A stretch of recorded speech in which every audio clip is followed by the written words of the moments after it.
Brought to you by Techno Camon 30 series.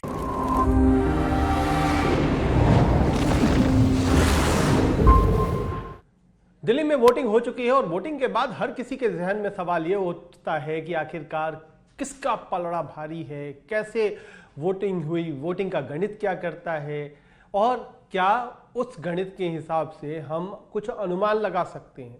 अब चूंकि आंकड़े आ गए हैं पूरी तरीके से और लगभग दिल्ली में 58.8% वोटिंग हुई है पूरी दिल्ली में, लेकिन जो हम आज आपसे बात करने जा रहे हैं वो ये है कि लोकसभा के हिसाब से अलग अलग विधानसभाओं में कितनी वोटिंग हुई है और उस वोटिंग का क्या मायने है, क्योंकि पिछली बार से लगभग 2%, 1.78% वोटिंग कम हुई है।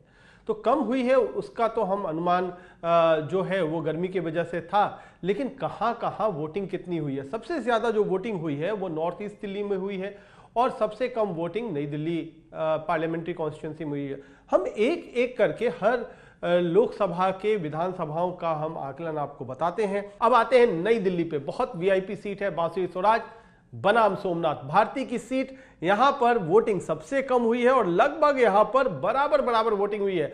56% दिल्ली कैंट में सबसे ज्यादा हुई है और 52.32% सबसे कम कस्तूरबा नगर में हुई है। तो 56 से लेके 52 यानी यहां बहुत ज्यादा ऊपर नीचे नहीं है। पॉश इलाका है, लोग कम निकले हैं, लेकिन लग रहा है कि यहां पर बीजेपी के ज्यादा समर्थित इलाके हैं। Delhi cantt, Patel Nagar, Moti Nagar, greater Kailash, Malviya Nagar, Rajendra Nagar, new Delhi विधानसभा, करोल बाग, आरके पुरम, कस्तूरबा नगर, ये जो विधानसभाएं हैं, क्या इसमें सुषमा स्वराज की बेटी बांसुरी स्वराज अच्छा कर पाएंगी या फिर सोमनाथ भारती जो खुद मालवीय नगर से विधायक हैं, क्या वो अच्छा करेंगे। लेकिन इसमें जो सबसे महत्वपूर्ण बात है वो ये है कि मालवीय नगर में बहुत ज्यादा पोलिंग नहीं हुई है।